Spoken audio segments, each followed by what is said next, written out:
Gracias le damos una vez más a nuestro Padre Celestial en esta mañana que Dios nos ha permitido de vida y de salud, y deseando que todos ustedes, hermanos y amigos que no están aquí presentes, que se encuentren con bienestar allá en sus hogares, donde quiera que estén, si andan fuera de la ciudad también, que Dios les cuide en sus caminos, con estas lluvias que están, ¿verdad?, ocurriendo a través del estado de Texas y otras partes también de la nación.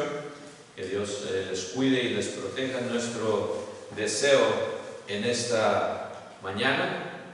Extrañamos también, ¿verdad?, en especial, claro, los pequeñuelos, ¿verdad?, que ya estamos acostumbrados a oírlos, y a los bebitos y a los niños que hacen también pues la adoración como perfecta alabanza.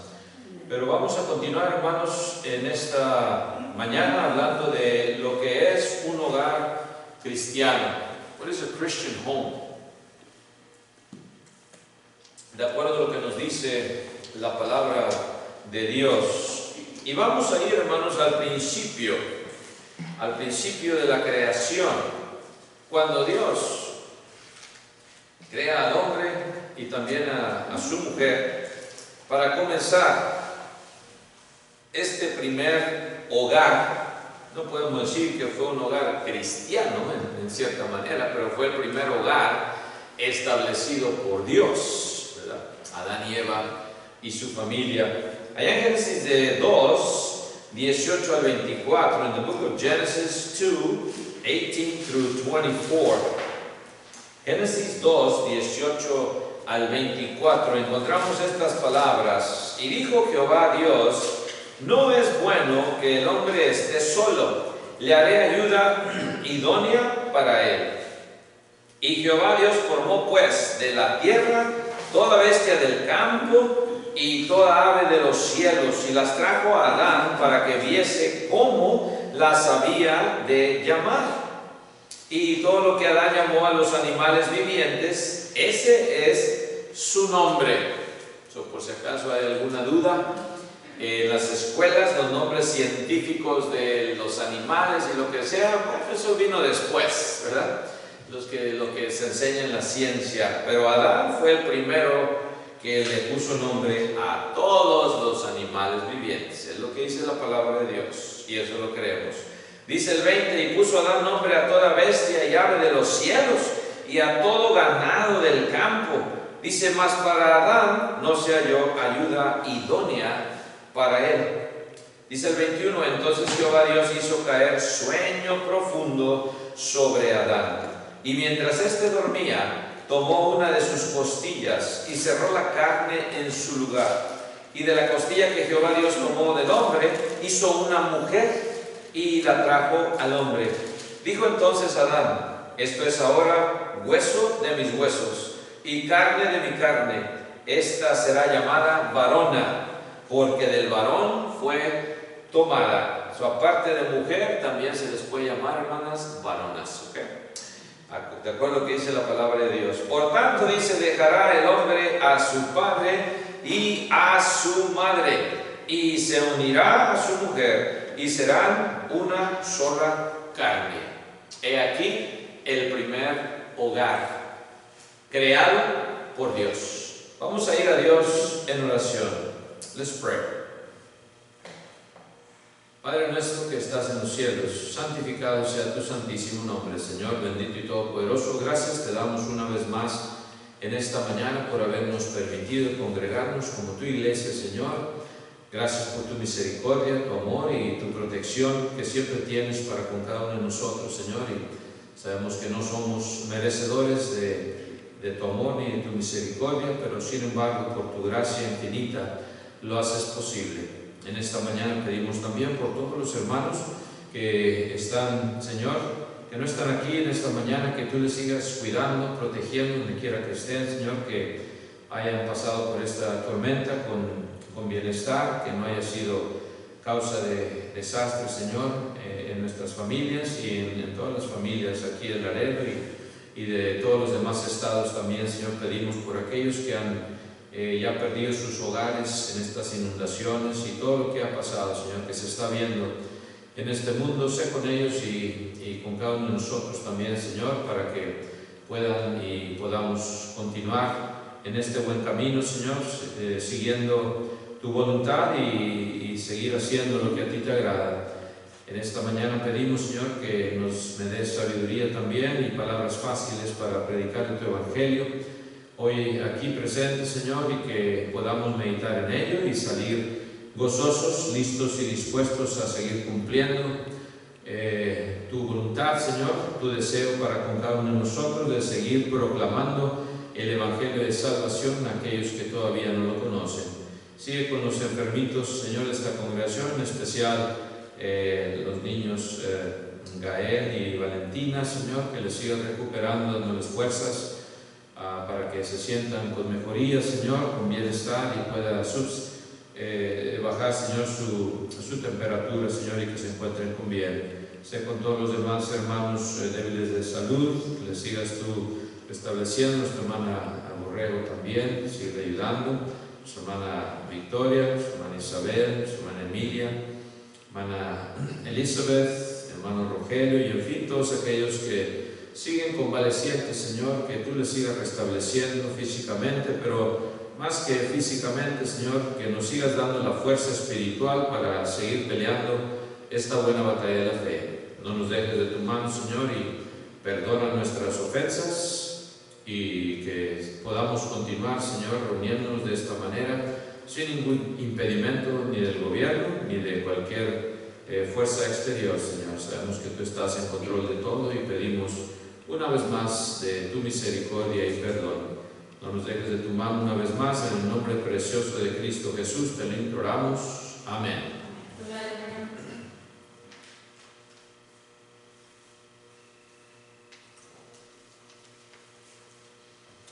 ¿Qué es un hogar cristiano? Ya veíamos el origen, hermanos, de este primer hogar que Dios fundó. Y si alguien nos preguntara qué es un hogar, ¿cuál sería nuestra respuesta? Un hogar cristiano, ¿right? ¿Cuáles son aquellas cosas con las cuales identificamos también este hogar? Probablemente alguien diría, bueno, el hogar es aquel sitio donde regresamos a descansar después de haber estado 8 horas en el trabajo. Es el lugar donde pasamos el fin de semana en reposo para regresar el lunes a nuestros empleos. Otros podrían decir que el hogar es el sitio donde dormimos todas las noches y donde comemos nuestros alimentos. Otro más podría añadir diciendo que el hogar es el sitio donde se lava y se plancha nuestra ropa también. Y aunque todas estas cosas mencionadas toman lugar evidentemente en el hogar, ninguna de ellas describe con justicia lo que el hogar es.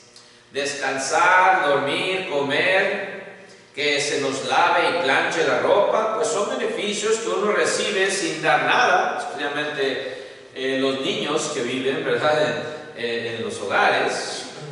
Por lo tanto, no son características que constituyen el hogar. Cuando uno define el hogar de acuerdo al provecho personal que de él obtiene, pues entonces el hogar es simplemente un instrumento, un recurso ventajoso del cual se desprende, hermanos, cuando no tiene de él el provecho que pretende. Pues ya no me gusta la situación aquí en este hogar, yo me voy a ir, padre y madre. Bueno, pues allá tu hijo, hija, quieres hacer tu vida, a ver si vas a planchar, a ver si vas a lavar, a ver si te vas a hacer de comer, ¿verdad?, como yo te estoy haciendo. Pero a veces así pasa, ¿verdad?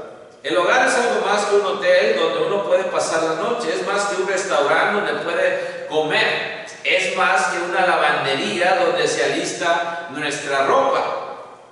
El hogar es un invento de Dios, como lo veíamos, ¿right? Es la institución más antigua del mundo, por lo tanto, la más sagrada. A veces nos olvida esto, la institución más antigua del mundo. Y Dios fue el que la creó. Antes que hubiese ciudades, naciones, clubes, sindicatos, alianzas, inclusive antes que existiese la iglesia, ya estaba un hogar. Dios instituyó el hogar ahí en el jardín del Edén. Cuando Dios hizo el mundo y lo adornó con el paraíso, pues no colocó en él una iglesia, no había iglesia de Cristo en el paraíso, ¿verdad? O un templo, un tabernáculo, un altar. Sin embargo, colocó un hogar, dando a entender que el hogar es más sagrado que todo lo demás. Fíjense. Es la institución más sagrada que Dios formó, que Dios creó. Se nos olvida esto a veces. El hogar donde tú y yo, o del cual tú y yo formamos, lo más sagrado que Dios creó, como entre un hombre y una mujer. Empezó así el primer hogar. Marido y mujer, right? No dos lesbianas o dos homosexuales, right? Dios no creó el hogar de esa manera. Y otra vez, no es que esté juzgando, estoy nada más yéndome a la historia, cómo empezó todo. Es así mismo interesante que en el paraíso del Edén Dios no puso tampoco un juez o una corte de justicia como los que tuvo Israel antes de la monarquía. Tampoco un rey, ni un profeta, ni un sacerdote, ni un apóstol, ni un diácono, ni un evangelista, ni un predicador, ni un maestro de doctrina. Puso solamente ¿qué? A un hombre llamado esposo y a una mujer llamada esposa o varona, como veíamos. Esto es, adornó el paraíso con un matrimonio. Todos los animalitos tenían sus parejas. All the animals had their mates, right? Except man. Por eso formó Dios a Eva, para dar comienzo a este matrimonio, a este primer hogar. Esto significa que mientras la iglesia es el resultado de la caída del hombre, tuvo que venir ese medio de intervención de parte de Dios, right? La integramos redimidos del pecado cuando somos bautizados. We have been redeemed, right? From sin. El hogar es una institución original que existió desde antes de la caída del hombre. Por lo tanto, es sagrado.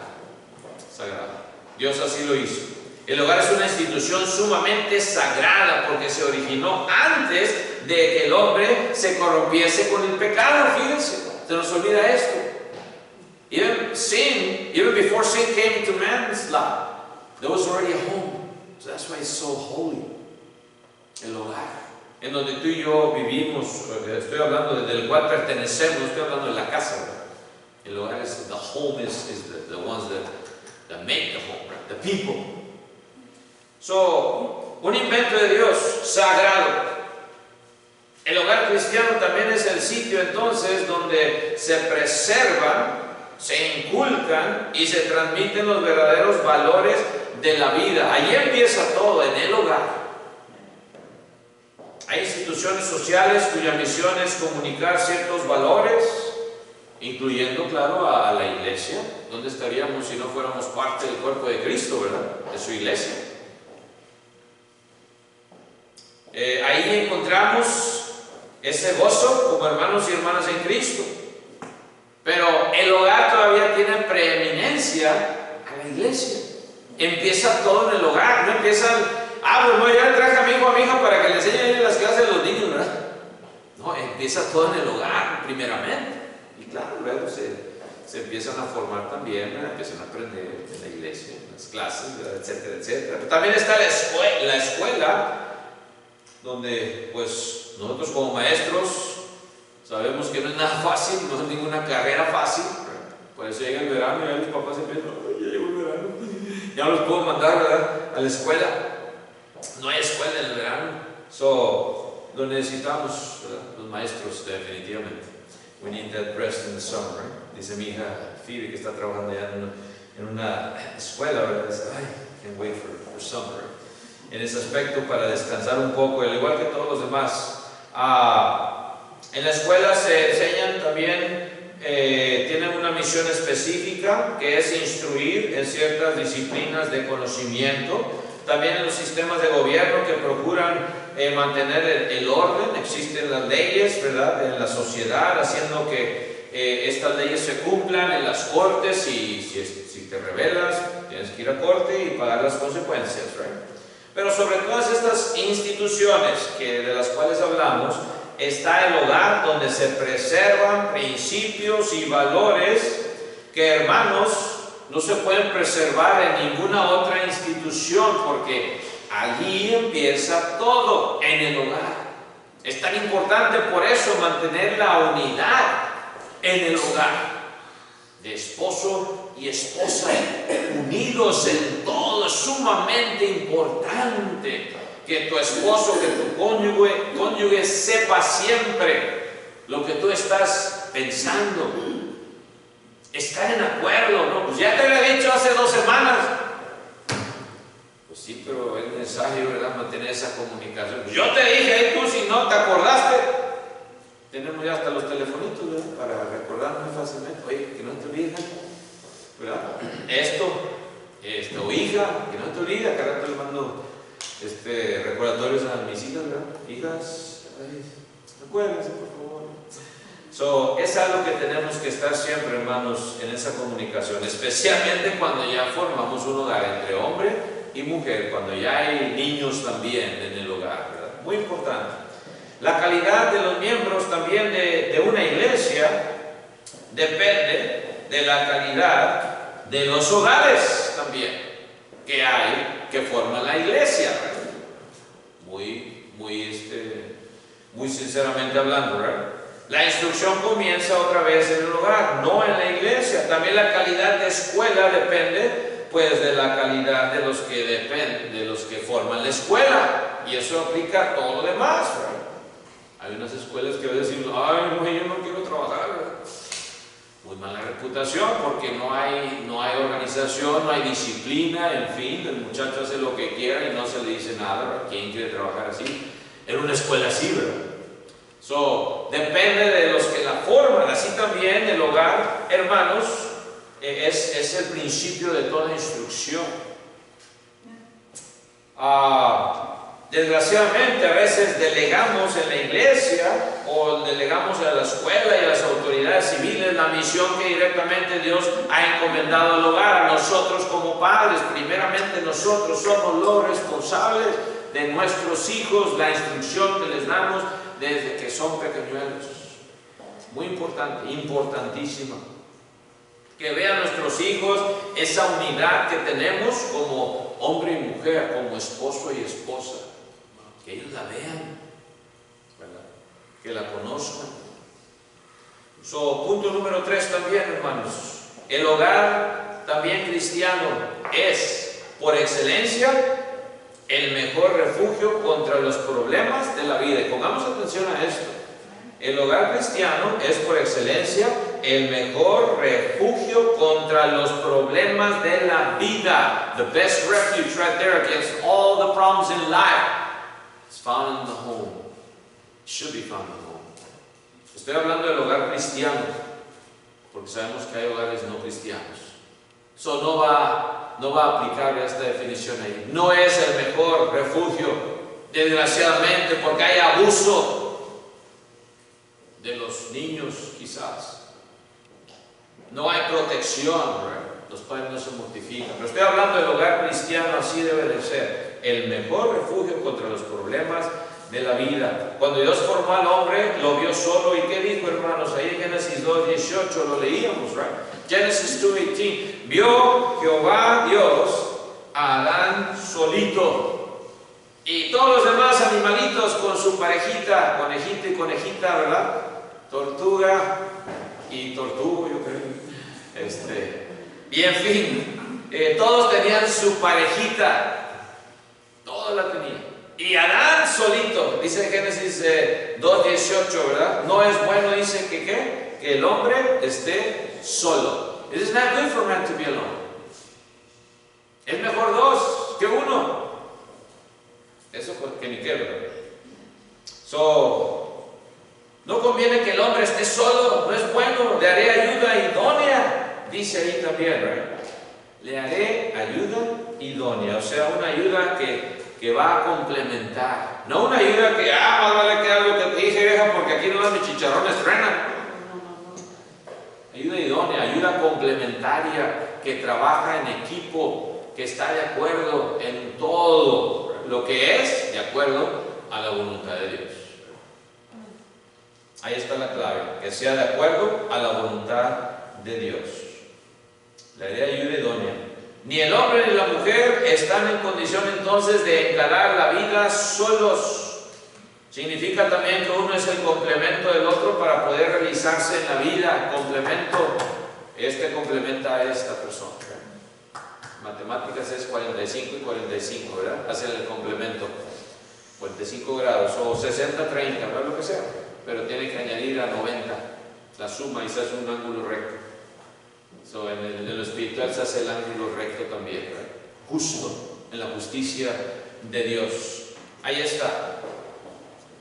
Uno es el complemento del otro. Cuando la Biblia dice que el hombre deja a su padre y a su madre, ¿lo leíamos o no? Por tanto, dejará el hombre ¿qué? A su padre y a su madre. Dice, y se unirá a su mujer y será una sola carne. Ahí empieza la unidad, especialmente en el hogar cristiano, la unidad espiritual, ¿right? Los dos vienen a ser uno. No solamente habla de la unión física, sino además de la unión espiritual, que es la más importante, ¿right? No la física, la unión espiritual.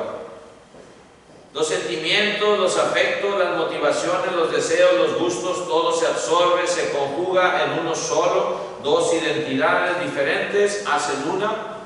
Dice por ahí un dicho, ¿verdad? Del mundo, opposites attract. Lo opuesto, y parece que sí tiene algo de incertidumbre, porque lo que a veces me gusta, después a mí no me gusta, ¿verdad? La comida. Bueno, es otro asunto, ¿verdad? Pero en lo espiritual hay unidad, debe de haber unidad, ¿verdad?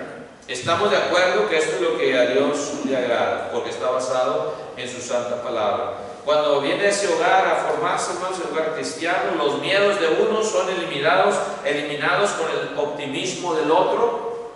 Las derrotas de uno son superadas con los triunfos del otro. Las lágrimas de uno son enjugadas con las alegrías del otro, ¿verdad? Ayudarnos mutuamente. Amigos, debemos ser amigos primeramente, como esposo y esposa, ¿verdad? Una amistad que va más allá de un sentimiento físico. Amigo y hermana en Cristo, ¿verdad? Primordialmente. Los titubeos y desaciertos de uno son corregidos con la firmeza del otro. Cuando uno cae, el otro lo levanta, no lo pisotea, ¿verdad? No, te dije que no hacías eso, vieja, pues ni modo, a ver cómo le haces. Hay esa unidad, ¿verdad? Esa unidad y esa ayuda mutua, ese amor ágape, ya lo sabemos, ¿verdad? Cuando quiere subirse demasiado a veces, se le suben los humos aquí a Richard, viene mi esposa, no nos gusta, a mí no me gusta. Sinceramente, ¿verdad? Que mi esposa me diga esto. En la carne no, pero en el espíritu, gracias esposa, por hacerme ver que estoy bien mal.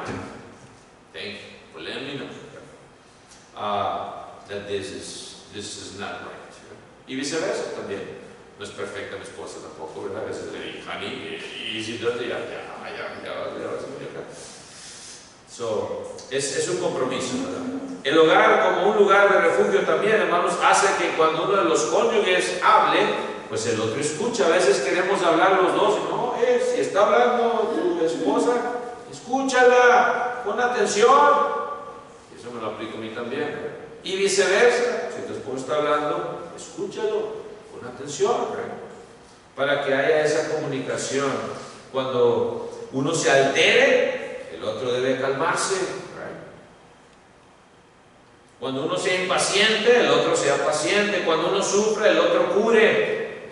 Porque el más grande de los refugios que Dios ha establecido contra todos los golpes de la vida, otra vez, es el hogar. Ahí empieza. Y a veces se nos olvida esto, la unidad que debemos de tener en nuestro hogar, para que eso se siga saliendo y empapando a la iglesia también, ¿verdad? Mi unidad, la unidad que llevamos en mi familia, en mi hogar, que siga también ayudando a otros en el cuerpo de Cristo, que vean ese modelo en tu hogar, en tu matrimonio. Uno de los términos, sin embargo, que más se usa para definir la sociedad moderna es escapismo. Just to escape something, right? En vez de confrontarlo, vamos a escaparnos. El escapismo, la sociedad moderna, modern society, just escapes. Don't deal with it. I don't have time to deal with this. Right? Escapismo es una palabra que describe la fuga medrosa a los problemas de la vida, cuando la persona teme encararlos, presionada por las tensiones diarias, tales como el trabajo, las deudas, los compromisos sociales, la salud, la escuela, la familia, etcétera, etcétera, etcétera. La persona se pone ansiosa y busca un escape rápido, inmediato y efectivo. No tengo tiempo yo de hablar con Dios, ¿verdad? De hacer oración, no tengo tiempo de estudiar y meditar más en la palabra de Dios. Ahorita tengo que resolver este problema. Pues eso es lo que debes de hacer, poner más atención a lo espiritual para que Dios te resuelva lo demás. Se nos olvida esto, hermanos y amigos. Así es el mundo, sin embargo. Desgraciadamente, en lugar de buscar ese escape por la puerta de enfrente, que lo lleva a encarar los problemas directamente, huye por la de atrás. Quiere eliminarlos por medio de la bebida, a veces, de la droga, la diversión, el placer y los tranquilizantes. Y ahí empieza todo, toda la caída del hombre. Ahí empieza la caída del matrimonio. Por eso hay infinidad de divorcios, infinidad de separaciones, infinidad de perversiones.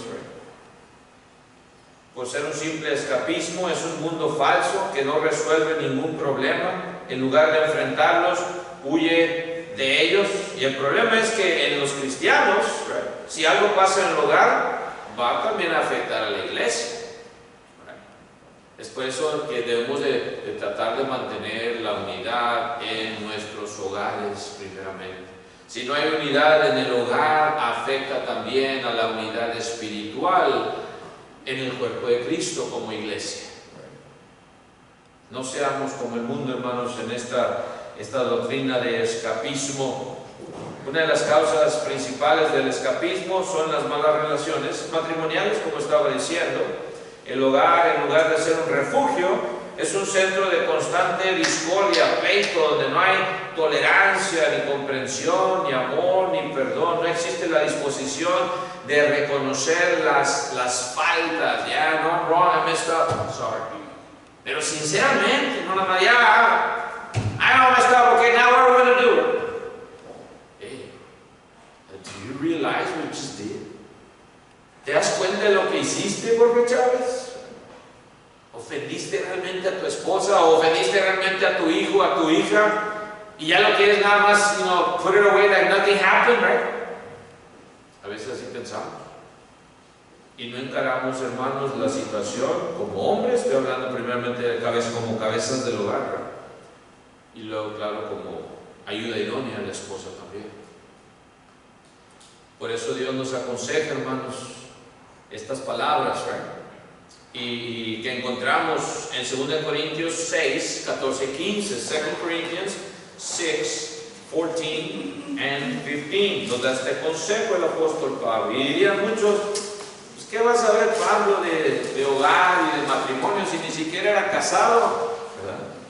Era soltero, pero fue inspirado por el Santo Espíritu de Dios al hablar estas palabras. Dice 2 Corintios 6, 14 y 15, 2 Corinthians 6, 14 and 15. No os unáis, dice, en yugo desigual con los incrédulos, porque qué compañerismo tiene la justicia con la injusticia, y qué comunión la luz con las tinieblas. Yugo desigual, está hablando de matrimonio, un converso, un cristiano y uno no cristiano o cristiano. No te unas en matrimonio con uno que no conoce a Dios. ¿Qué comunión la luz con las tinieblas? ¿Qué concordia? Dice el 15. ¿Qué concordia Cristo con Belial? La respuesta a todas estas palabras es cero. Enseñaba yo esto de las matemáticas, a veces salía la respuesta zero y decían los estudiantes, no, pues no hay respuesta. ¿Cómo que no hay respuesta? Si hay respuesta, la respuesta es cero. Right? Es un número. Si no hay respuesta, es el número de infinidad, de infinity, entonces sí no hay respuesta. Ahí sí, pues ¿cuál es? Pues quién sabe, infinidad. Pero cero es una respuesta. Aquí también, hermanos, cero es una respuesta. Cero. ¿Qué comunión? La luz con las tinieblas, cero. ¿Qué comunión? El cristiano con el que no es cristiano, estoy hablando ya en relación matrimonial, ¿verdad? Cero. Hay una gran división. ¿O qué parte dice el creyente con el incrédulo? ¿Ven ustedes? Pablo recomienda por eso buscar jovencitos, jovencitas que son el cuerpo de Cristo. Las reuniones, buscar, ojalá nos permita Dios ir a esa reunión de Houston, se está planeando, ya tienen como un mes ahí ese boletín, ¿verdad? de la reunión de Houston de juvenil, si Dios lo permite, conocer a hermanos de otras congregaciones, de otros lugares, jovencitos, ¿verdad? No es malo, es bueno, ¿verdad? Queremos que algún día Dios les ponga, yo como tengo 5 hijas, que algún día Dios les ponga a cada una de ellas un varón que va a ser fiel hasta la muerte con ellas, en su matrimonio y haciendo lo que a Dios le agrada. Es lo que buscamos. No que tengan, hombre, que tenga muy buena profesión y que no tiene que ser un doctor, sino que sea temeroso de Dios, o que sea temerosa de Dios. Es lo que debemos de buscar. Y 1 Corintios 9:5 también dice el apóstol Pablo, 1 Corinthians 9:5, ¿qué dice? 1 Corintios 9:5. Dice Pablo, otra pregunta. Pablo así habla siempre la mayoría del tiempo con preguntas retóricas, ¿verdad? Que se contestan a sí mismo.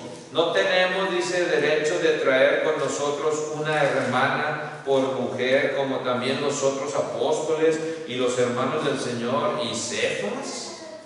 Pablo no está preguntando esta pregunta porque él quería casarse, hermanos y hermanas. Él tenía, gracias a Dios, el don de continencia.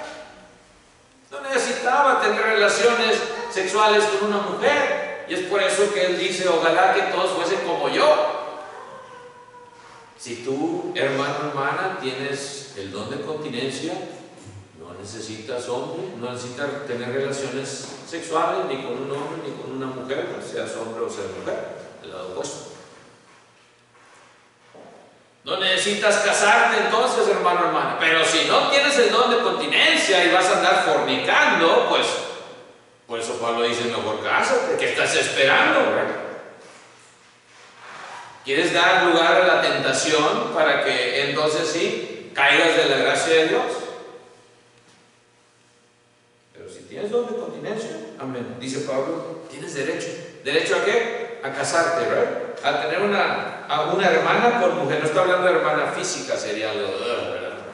Casarte con tu hermana, imagínate físicamente hablando. No, está hablando en lo espiritual, hermana en Cristo. Si eres varón, tienes derecho a casarte con una hermana en Cristo. Derecho. Si eres mujer, tienes derecho a casarte con un hermano en Cristo también. Y es lo que debemos enseñar a nuestros hijos a medida que van creciendo. Para que luego no empiece con esas preguntas, ¿verdad? Oye, papá, ¿puedo yo también hacerme esa operación para cambiar de sexo? Todo eso, hermanos, empieza en la instrucción desde niños. Qué triste, hermanos, que se están viendo más y más cosas y vamos a tener que explicarles más a nuestros hijos, que son muy inteligentes algunos de ellos, ¿verdad? Y están en todo. Pues ojalá que tengamos las respuestas cuando te pregunten, ¿me puedo yo también hacer una operación? Porque yo pienso que yo debía haber nacido hombre y es mujer, ¿verdad? O viceversa. Saberles explicar, eso es lo que Dios dice, hijo, hija, todo esto es perversión. No te vayas a creer tus amiguitos de tus amiguitas. No, yo dejo amigo que haga las decisiones. Tiene 4, 5, 6, 7, 8, 9, 10 ahí. Tú dejas a tu hijo, a tu hija que haga decisiones. Muy mal. Tú eres el padre, tú eres la madre. Tú haces las decisiones mientras que estén en tu hogar. Pero a veces no entendemos esto. Y por eso después se nos voltean. Vienen los 17, 18, 19 años. Para causar muchas lágrimas, hermanos y hermanas. Ojalá que siempre les enseñemos el temor a Dios y lo que dice la palabra de Dios. Este es tu derecho, hijo, hija, casarte con un hermano o hermana en Cristo. Busca, y no nada más cualquier hermano o hermana en Cristo, ¿verdad? Ya se bautizó, ya tiene certificado de bautismo. Tienes que ver también su fidelidad, ¿verdad? Y Dios nos deja ver. Si tú pides en oración, pídele en oración que te ponga un hombre que es fiel, una mujer que es fiel en el reino de Cristo. Por eso Dios nos aconseja todo esto. No va a ser un matrimonio perfecto, no existen esos, hermanos. No existe. No, hermano Chávez, perfecto, hermano. Por favor. Si ustedes supieran, hermanos,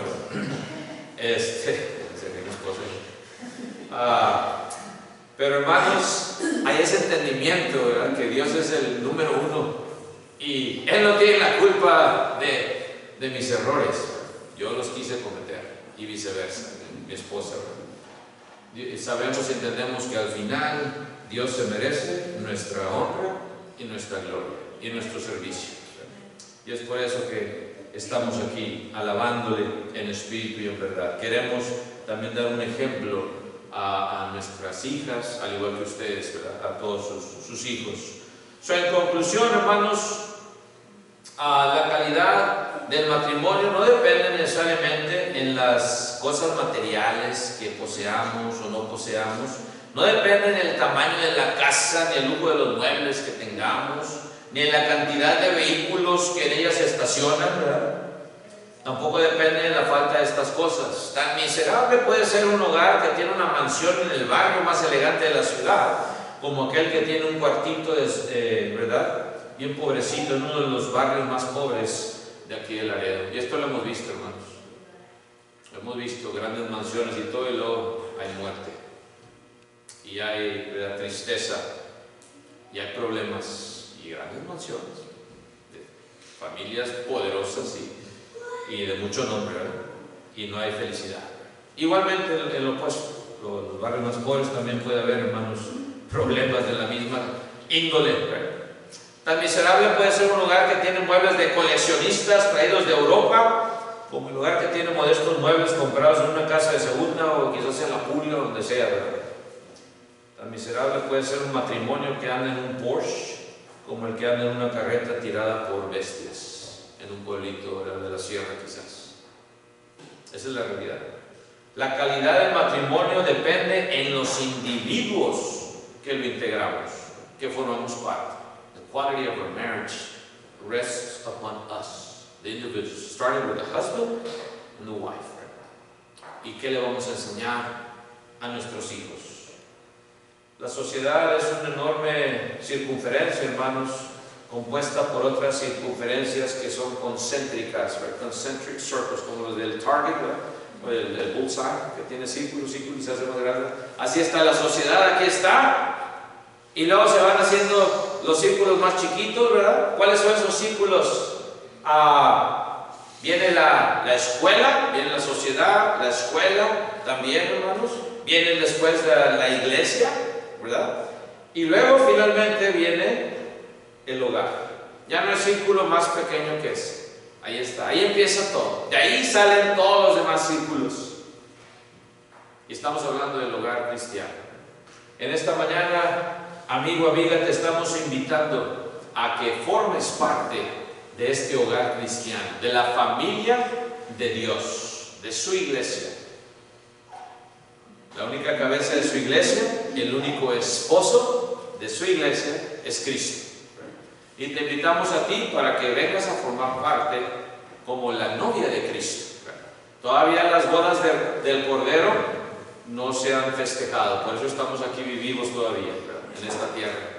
Vienen las bodas del Cordero, la gran fiesta que viene. Viene Cristo por su iglesia como la novia ataviada para finalmente tomarla como su esposa y llevársela a su hogar, que es allá el tercer cielo. ¿No quieres tú, amigo, amiga, en esta mañana también formar parte de la esposa de Cristo, del hogar verdadero, cristiano, espiritual? Parte de su iglesia. Si así lo deseas, ¿por qué no vienes a ser bautizado o bautizada para el perdón de tus pecados? Si no estás aquí presente y ya tienes ese deseo, donde quiera que estés, contáctanos para que de alguna manera Dios lo haga realidad aquí en Yagua, que impide que tú seas bautizado. Que el Señor les bendiga. Tendremos un himno de invitación, pues de pie los que podamos hacerlo así. God bless you all. Amen. Amen.